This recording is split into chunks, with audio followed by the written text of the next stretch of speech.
6 бэрийн хосгон дах нам гүн байдлыг зөвхөн салхины эсгэр элэвдэнэ.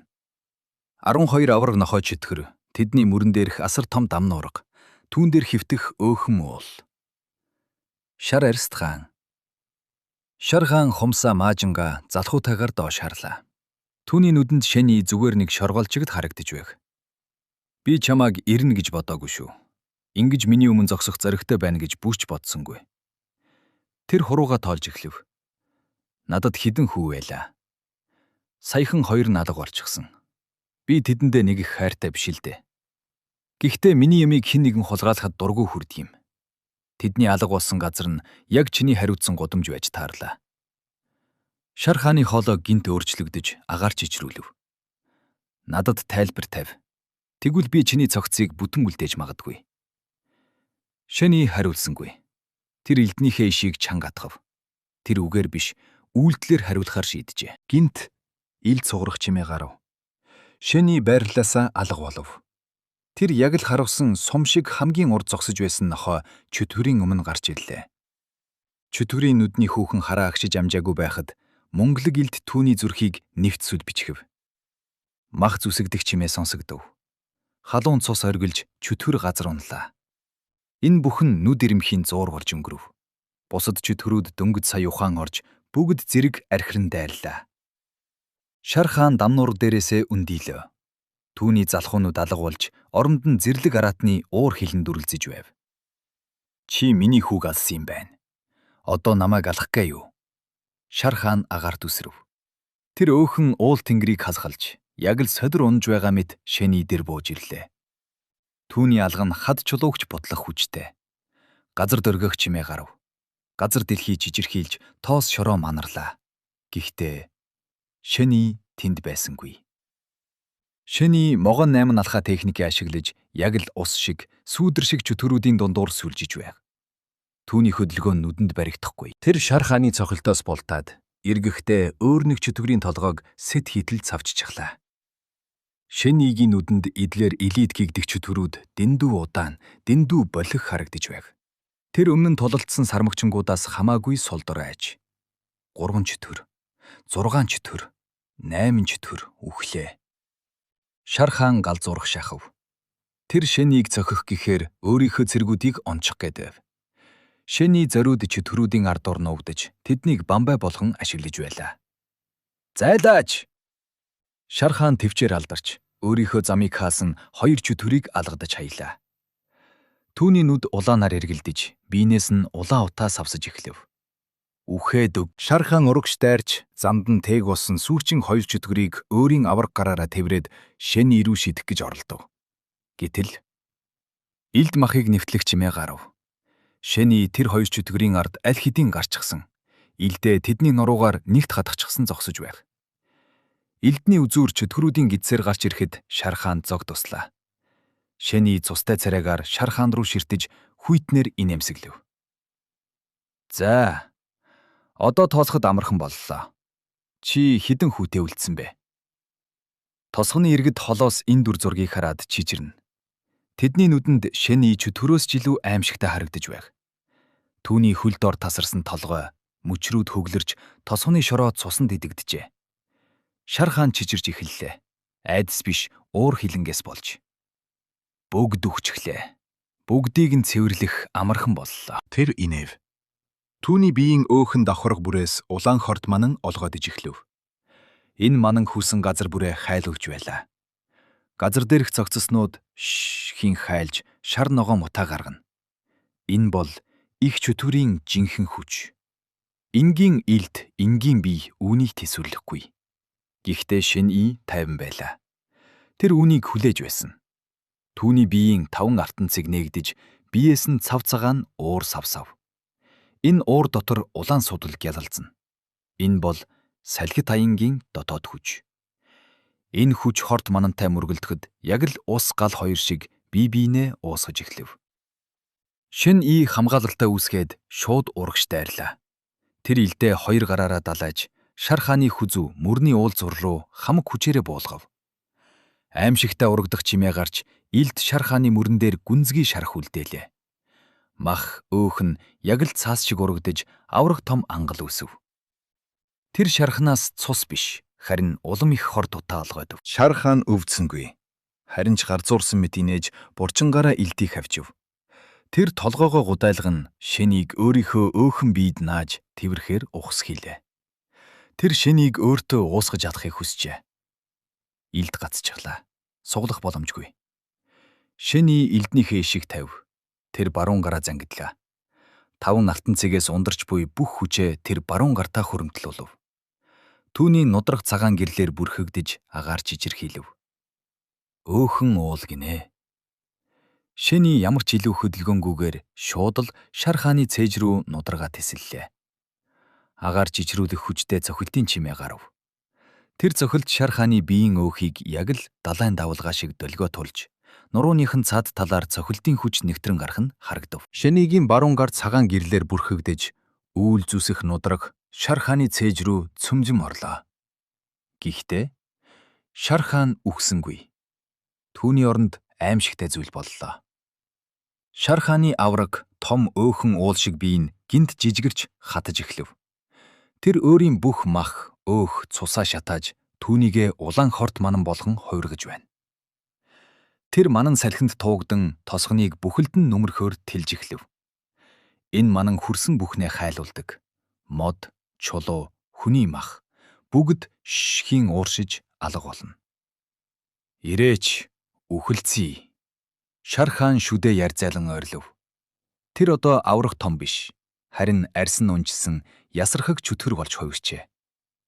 Шэний ухарсангүй. Түүний биеэс гарч буй цагаан дотоод хүч нь улаан манантай мөргөлдөж бие биенээ уусгаж байр. Энэ бол төвчээрийн тулаан. Хинийх нь нөөц төрүүлж дуусах вэ. Шар хаан 100 жилийн турш цуглуулсан махаа шатааж байна. Харин Шэний түүнд систем бий. Түүний дотоод хүч хизээж дуусахгүй мэт ундарсаар л Шэний тасралгүй зогсоор 1, 2, 10, 50 дэх цохилт. Шар хааны нүдэнд айдас хурлаа.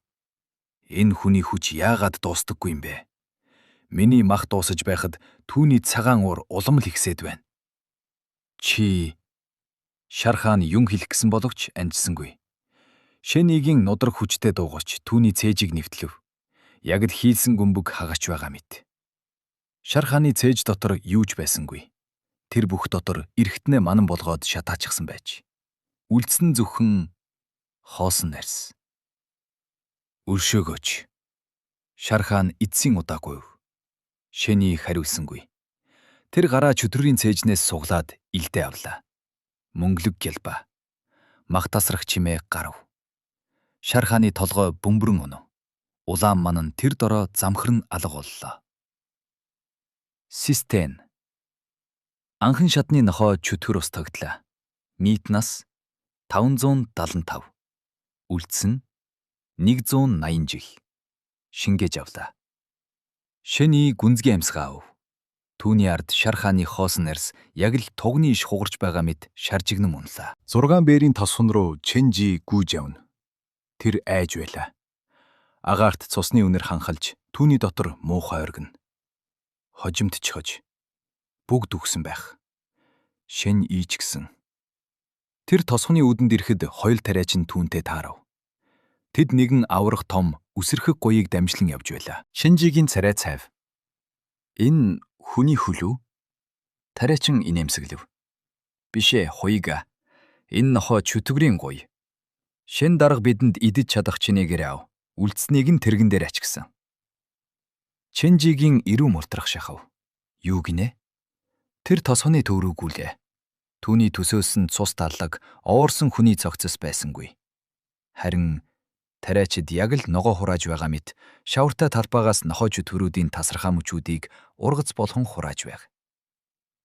Тосхны голд Шэний талбайн захын чулуун дээр суужгсан тайван намарч байлаа. Түүнийг тойроод 7-8 жаахан хүүхэд шавжчихсан Шэнигийн элдний хуйг илж баатар руу харж байгаа мэт бишрэлтэйгээр ширтэн. Энэ дүр зураг дэндүү итгээд бас дэндүү амгалан байлаа. Чэнжи хөлөө зөөж ядан Шэнигийн хажууд ирлээ. Чөтгөрүүд хаа маань? Шэний хүүхдүүдийн толгойг илэнгээ хайхамжгүй хариулв. Явуулчихсан. Чэнжи талбайгаар дүүрэм чөтгөрийн сэг зэмийг заалаа. Наадха чи явуулчихсан гэж нэрлээд байгаа юм уу? Шэний босож хувцааг өвлөө. Тэр системээ нэг шалгав. Нийт чөтгөрийн нас 672 жил. 672 жил. Энэ бол асар их баялаг. Тэр одоо жинхэнэ утгаараа баяжжээ. Гэхдээ үүнээс гадна нэг сонин зүйл болсон. Шар хааны цээжнээс бүх эргэтэн нь хайлсан байхад ганцхан зүйл үлдсэн байв. Тэр нь дахианы өндөг шиг хэмжээтэй хатуу махан бөмбөлөг. Энэ бөмбөлгөөс Шэнигийн дотоод хүчтэй ижил төрлийн энерги мэдрэгдэж байлаа. Энэ энгийн чөтгөр биш байж. Шэний тэр бөмбөлгийг даавуунд боож өвөртлөв. Жирийн нохоо чөтгөрүүд зөвхөн биеийн хүчтэй байдаг.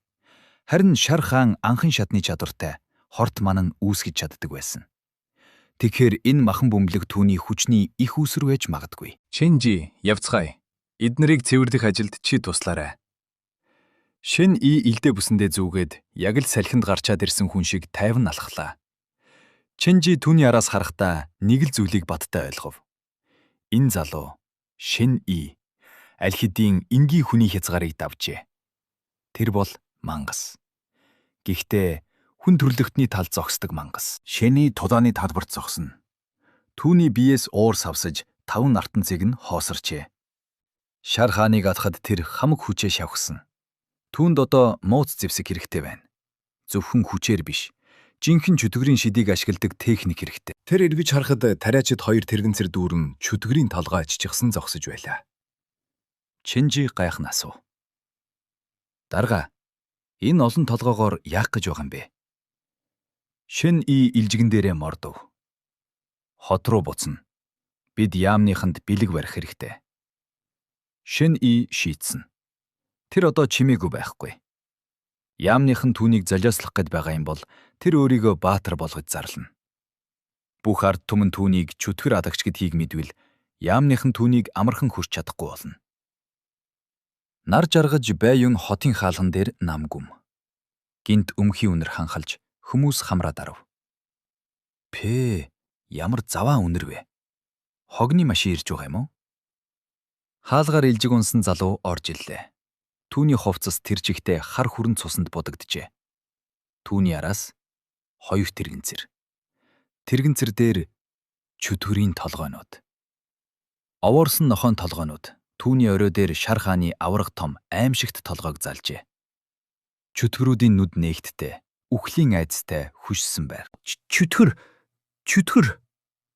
Худалдаач нь айсандаа шанаг татсан шүлээ асгаж газар унлаа. Харуулууд жадаа чиглүүлэн чичирнэ. Чэнжи цээж тэнгэр асгаж чангаар хэлв. Битгий эднэр аль хэдийн үхсэн. Шэн дарга эднийг бүгдийг нь хятсан юм. Хүмүүс Шэний рүү харлаа. Энэ залуу өнөөх архич нь авилгач Шэний мөн гэж үү? Түүний царай тайван, нүдэн гүн яг л далай шиг. Цуснд будагдсан ч гэсэн тэр яг л там руу ороод буцаад ирсэн бурхан шиг харагдаж байв. Шэн дарга, та үнэхээр Шэний тоосон шинжгүй. Замаас холдоорой гэж хэлээд цааш яв. Тэр ахын тутамдаа өөрийнхөө шин түүхийг бичиж байлаа. Гудамжны буланд Жан Пентен болон бусад хоёгууд согтуу гуйгж явна. Хөөй, замаас зайл. Шэний гэж муу гүдэг өгсөн байхаа. Чэнжи тэдний өмнө очиод элднийхээ хуугаар Жан Пентений нүүр рүү хүчтэй буулгав. Муу новш, нүдэ нэгэд хар. Жан Пентен уурлан элдээ суглах гэтэл. Тэр тэрэгэнцэр дээрх толгойнуудыг харлаа. Шар хааны толгой түүн рүү ширтэж байв. Шэн. Жан Пентен өмдөндөө тусаах шахав. Тэр Шэнийг үгсэн гэж бодож байсан. Гэтэл тэр бүхэл бүтэн айрмын толгойг аваад иржээ. Шэний дээрээс нь хүйтнэр харав. Зам тавь. Жан Пентен чичрэн мүлхэж зам тавьж өгөв. Тэр одоо суулаа. Байюун хотын эзэн өөчлөгдсөн. Шэний тариачдад мөнгө өгч явуулаад гэрийнхээ гадаа ирлээ. Тэр маш их ядарсан байв. Дотоод хүчин дуусч биеийн сүлджээ. Тэр хаалга тогших гэтэл дотроос дуу гарав. Яагаад ийм удваа? Үлсэж үхлээ. Шэний ороход гэр нь гяр цал болтлоо цэвэрхэн болсон байв. Лим байвэ түүний хуучин цамцыг өмсчихсэн нойтон үсээ задгайлсан зогсож байлаа. Түүний цамц нь томдож цагаан гуйн ил гарсан харагдана. Тэр үнэхээр үзэсгэлэнтэй, бас зэрлэг харагдаж байв. Чи цуснд орчихсон юм уу? Ямар муухай үнэртэй юм бэ? Лин бавэ хамраа үрчиглэв. Шэний хариу хийсэнгүй. Өөртөө байсан тусдаас нь цаастай зүйлийг ширээн дээр шидэв. Маа, ид. Лин бавэ цаасыг задгахад дотор нь цустай гахаан мах байв. Хөөх, мах. Тэр яг л чон шиг мах руу дайрлаа. Цустай махыг тадахтай холиод идэж эхлэв. Заваа нэм. Ядаж цэвэрлэж байгаад идэхгүй дээ. Шэн и толгоос ихсрэв. Лин бавэ амаа дүүргэн зажлангаа инээмсэглэв. Чи шиг баян айлын хүүхэд яаж ойлгох вэ? Үлсгөр цустай байх нь хамаагүй байдаг юм. Энэ мах үнэхээр амттай байна. Шэн и гайхлаа. Энэ охин баян айлын их гүнж байж яагаад ийм зэрлэг юм бэ? Тэр үнэхээр хим. Лин бавэ гахаа махтай талахыг амтрах нь идэж байлаа. Тэр гинт Шэний рүү хараад чи намайг энд хэр удаан байлгах гэж байна? Би арын хашаанд чинь жижигхэн овоохой барьж өгсөн. Чам цаад болохгүй. 1 сар болох уу? Шэний татхнаас хадсангүй. Тэр охиныг сэжиглэнгүй ширтэв. Энэ охин энгийн нэг баян айлын эрх охин биш. Тэр ганцаараа үнгэн чөтгөрүүдтэй тололдож амьд гарсан. Бас тэр Шэнийг айлгах гэж оролдохгүй. Харин ч түүнтэй тохирцох гэж байна. Үгүй. Шэний товчхон хариулв. Лин бавэ гайхсангүй. Харин ч ёчтой инээмсэрлэв. Яасан? Чи намайг ихнэрээ болгох гээд байсан биз дээ. Бодлоо өөрчилчихөө юу? Шэнигийн нүдэнд хүүтэн оч гэлэлзав. Би чамд хэлсэн байхаа. Би чамайг сонирхохгүй байна гэж. Лин бавэ хоолоо идэхэ болоод нуруугаа цэхлэв. Түүний харц гинт өөрчлөгдөж яг л туршлагатай тулаан шиг боллоо. За яах вэ? Чи бол зүгээр нэг жижигхэн хуйг. Гэхдээ чи яагаад чөтгөрүүдтэй орооцолдоод байгаа юм бэ? Чи анхан шатны босгон дээр ирчихсэн байна. Чамд багш хэрэгтэй. Намайг багшаа гэж дуудвал би чамд тусалж болох юм. Шэний инээсэнгүй. Тэр илдээ ширээн дээр хүн дээр тавь. Дараа нь өрөөсөө даавууд боодортой зүйл гаргаж ирээд задлаа.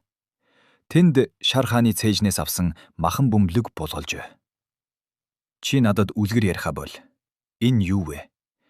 Энийг мэддгийм бос хэл. Мэдхгүй бол чи надад хэрэггүй. Лин бавэ махан бөмбөлийг хараад хөшчихлөө. Түүний гар баг зэрэг чичрэв. Эн чин чөтдөрийн цүн байна. Чи энийг хаанаас? Тэр Шэнигийн цустай хувцсыг хараад ойлгов. Энэ шар арьст хааных байна. Чи түүнийг арч өгчээ. Лин бавэ гүнзгий амсгаав. Энэ залуу өглөө тадах зуугаад гарсан орой эрэхтэй анхан шатны чөтгөрийг арчхаад ирж байна шүү дээ. За яах вэ? Үннийг хэлье. Энэ бол 400 жилийн настай чөтгөрийн цүм. Энийг им болгож уувал маш их хүж өгнө.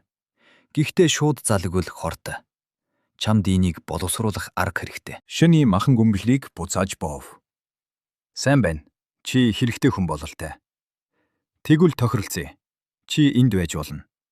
Би үнэгэн чөтгөртэй чинь оролцолдохгүй.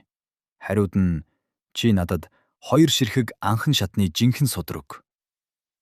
Лин бавэ хөмсгөө зангидав. Одоо надад байхгүй. Би эндээс суллагдахаараа өгье. Болж байна. Шэний Лин бавэгээс дахиад нэг зүйл асуув. Шар хааныг арчсан. Одоо босож чөтгөрүүд яах вэ? Лин бавэ нухацтай царай гаргав. Муу зүйл болсон. Чөтгөрүүд бие биедээ дургуйч гисэн засгийн газрын эсрэг нэгддэг юм.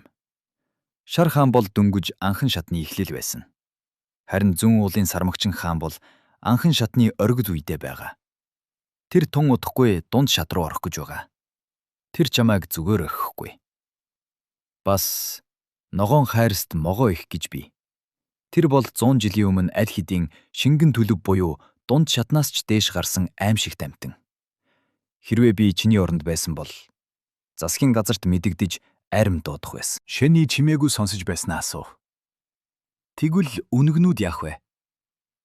Лин бавэ нүдэ эргэлдүүлв. Би ядарч байна. Унтлаа. Тэр босоод арын хашаа руу яв. Шэний түүний араас харахтаа нэг зүйлийг ойлгов. Энэ охин Шэнийг үнэхээр санаа зовж байна. Тэр шэнийг ирээдүйтэй залуу гэж харж байгаа бололтой. Шэний орон дээрээ суугаад системээ нэв. Чөтгөрийн цөм, шар хаан, нас 400 жил. Тэр үүнийг шууд идэж болохгүй. Гэхдээ түнд систем бий шүү дээ. Системээр дамжуулж энэ цөмийг нас болгон хувиргаж болох уу? Эсвэл энэ цөмийг ашиглаж салхит аянгийн судрыг дараагийн түвшинд гаргах уу? Сармагчин хаан, могоо их. Тэд намайг ирж ална гэж үү? Шэний хүйтнэр инээмсэглэв. Тэгвэл тэд ирэг. Би тэднийг бүгдийг нь идэх болно. Өрөөнд ганцаараа үлдсэн шэн и орон дээрээ завлин суулаа. Тэр гартаа шар хааны цээжнээс авсан чөтгөрийн цөмийг барьж байг. Энэ бол жирийн нэг мах биш. Харин 400 жилийн турш хуримтлагдсан цэвэр ишчим хүч. Шэн и нүдэ анаад тэрхүү цөмийг амандаа хийв. Гашуун ихүн амт амд үргэлээ. Гэхдээ түүний араас зүгийн бал шиг чихэрлэг хүчрхэг урсгал хоолой руу гусан орлоо. Систем эхлээрэ. Шэн и үлдсэн 672 жилийн чөтгөрийн насыг энэ цөмтэй хослуулан биеэ хөгжүүлэхэд зарцуулав. Эхний жил чөтгөрийн цөм биед задарч асар их хэрчим хүч ялгарууллаа. Энэ нь энгийн бясалгалаас 20 дахин хурдан үрдэн үзүүлж байна. 7 дахь жил. Та 6 дахь алтан цэгийг нээлээ. Бас 7 дахь цэгийг ч дүүргэлээ. Гинт системээс шин мэдэгдэхэрв. Шин чадвар, цусан аура, дутуу. Тайлбар. Чөтгөрийн цөмийг эзнээр таны дотоод хүч эдэмхий чанартай боллоо. Таны цохилт дайснуудынхаа махыг хайлуулах болно. Шэний инээмсэглэв. Энэ бол шар хааны хорт манангийн чадвар шүү дээ. Одоо тэр өөрөө чөтгөр шиг хортой болжээ. Тэр зогссонгүй. 49 дахь жил. 9 цэг дүүрлээ. 72 дахь жил. 10 дахь цэг. Та дэлхийн ертөнцийг өөр нүдээр харж эхэллээ. 104 дахь жил. Бүрэн төгс. Таны биеийн 12 артан цэг бүгд дүүрлээ. Та одоо анхан шатны орбилд хүрлээ. Гэхдээ түүнд дахиад 568 жилийн нас үлджээ. Шэний шун хайрав. Цааш нь дараагийн шат руу. Тэр үргэлжлүүлэн насыг юулсан боловч юу ч болсонгүй. 10 жил, 50 жил, 100 жил. Түүний бие дүүрчгсэн аяг шиг илүү хүч авч чадахгүй байв. Твж байтал 150 дахь жил. Таны алтан цэг доторх хий шингэж эхэллээ. Шингэн төлөв. 268 дахь жил. Таны дотоод хүчний тал хувь нь шингэн болж хувирлаа. Шэний зогсов. Тэр ойлголоо. Дараагийн шат бол шингэн төлөв буюу хааш шингэн төлөв юм байна. Гэхдээ түүнд энэ шатанд хүрэх арга барил ном байхгүй тул зүгээр л цаг үрээд байна. Шэний үлдсэн 300 жилийг Зевсгийн эрдэмдээ зарцуулахаар шийдэв. Тэр чөтгөр цавчих хилдээ сайжруулж эхэллээ. 55 дахь жил. Таны элдний техник өөрчлөгдлөө. Та одоо зөвхөн элдээ далайх биш, элдэн дээгүүрээ цусан авраагаа гүйлгэж сурлаа. Шин эрдэм, анхан шат, цусан элд, төгс. Шэний нүдэ нэв. Түүний бие одоо урд өмнөхөөсөө хэд дахин хүчирхэг болжээ. 12 алтан цэг дүүрэн. Дээр нь цусан элд техниктэй. Тэр одоо сармагчин хаантай тулалдахад бэлэн болсон болов уу? Өглөө боллоо. Яамны танхимд нам гүм. Чэнжи танхимын голд зогсно. Түүний хажууд 13 нохой чөтгөрийн толгойг овоолжээ. Танхимын хойморт нэгэн хөгшин мэр сууж байв. Тэр бол юу овогт ихэм түшмэл. Яамны жинхэнэ эзэн. Тэр нүдэ анаад сандлынхаа бариулыг хугарах шахтал базж байлаа. Сүн дарагч чичрэн тайлбарлав. Ирхмээ. Шэний чөтгөрүүдийг алсан нь бидний ажлын нэг хэсэг шүү дээ. Хөгшин юу нүдэ нээлээ. Түүний харц хүүтэн мэс шиг байв. Тэр чөтгөрийн толгоонууд руу хараад дараа нь Чэнжи рүү харав. Надад тийм чадвар байхгүй. Та нарт л байгаа юм шиг байна. Тэр Шэн ийдж байгаа юм байна. Хөгшин юу гинт босож ирээд урдхаа ширээгээ хүчтэй өшиглэж унгав. Тэгвэл тэр Шэн ий чинь бүгдийг нь хариуцаг. Чөтгөрийн асуудлыг тэр ганцаараа шийдэг. Тэр хаширв. Өнөөдрөөс эхлээд Шэнийг чөтгөр дарах тусгай эгч болго. Хэрвээ дахиад нэг чөтгөр хотод орж ирвэл Шэнигийн толгойг аван гэж хэл. Шэний өгдөө ирцэрлээ. Тэр өчигдөр шин цусан илд техникийг бүрэн эзэмшсэн. Одоо түүний илд зүгээр нэг төмөр биш, харин чөтгөрийн цусаар цангасан амьд зэвсэг болжээ. Тэр шинэ хувцас өмсөж толь руу харав. Царайлаг, гэхдээ хитрхи цайвар арьстай залуу. Түүний биеийн бурчин шүрмэс төгс хөвдсөн ч гаднаасаа сул дор өвчтэй юм шиг харагдана. Наранд жаахан гарах хэрэгтэй юм байна. Тэр арын хашаанд гарахад Лим Бэвэй болонгаас түүнийг ширтэж байв. Өглөөний цай байна уу? Шэний санаа алдана. Хүдээж бай гэж хэлээд гарлаа. Тэр гудамжнаас 2 өндөгтэй бин худалдаж ав. Худалдагч залуу түүнийг хараад "Шэн эзэнтэн, танаас мөнгө авахгүй. Та бол манай хотын баатар шүү дээ" гэж долгинов. Шэний толгой сэгсрэн 10 зоос ширээн дээр тавиад явлаа. Тэр баатар гэдэг үгэнд дургүй. Баатрууд үргэлж хамгийн түрүүнд үхдэг. Шэний яамны хашаанд орж ирэхээ. Хашаа хоосон. Зөвхөн Чэнжи, Жан Даху, Нью ах дүүс гээд 4 хүн л байна. Бусад бүх хуйг алга болжээ. Жан Даху ойлгнон гүйж ирэв. "Шэн дарга, биднийг авар. Сүн дарад бидний хариуцсан бүх гудамжийг хураагаад авчихлаа. Бид одоо орлогогүй боллоо." Чэнжи түүнийг түлхэж Шэнийд үннийг хэлв. "Энэ бол Лю түшмэлийн тушаал. Тэр таныг тусгаарсан. Юу түшмэл бол хотын жинхэнэ эзэн. Тэр Шэнийг хитрхи их хүчтэй болсныг мэдээд айсан хэрэг. Тиймээс тэр Шэнийг чөтгөр дарах тусгай айлч болгож бусад бүх ажлаас нь халжээ. Одоо Шэний зөвхөн чөтгөр л алах ёстой.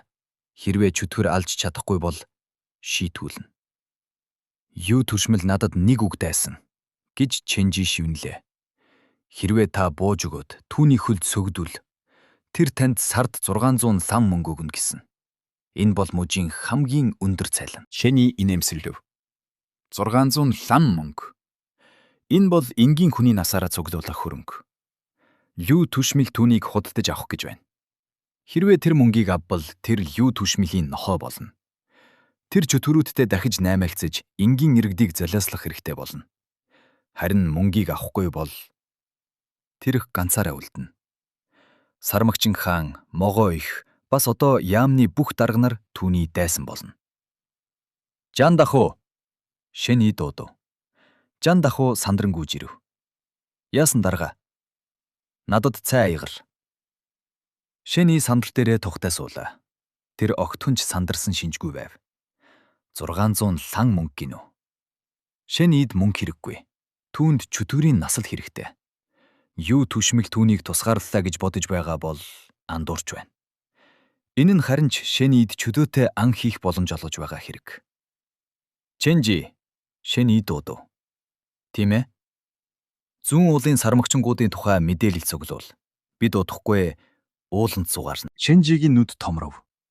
"Ууланда? Сармагчин хааны үүр лүү юу? Та галзуурчхаа юу?" Шэн инээмсэглэн цайгаа балгав. "Би галзуураагүй. Би зүгээр л өссөд байна."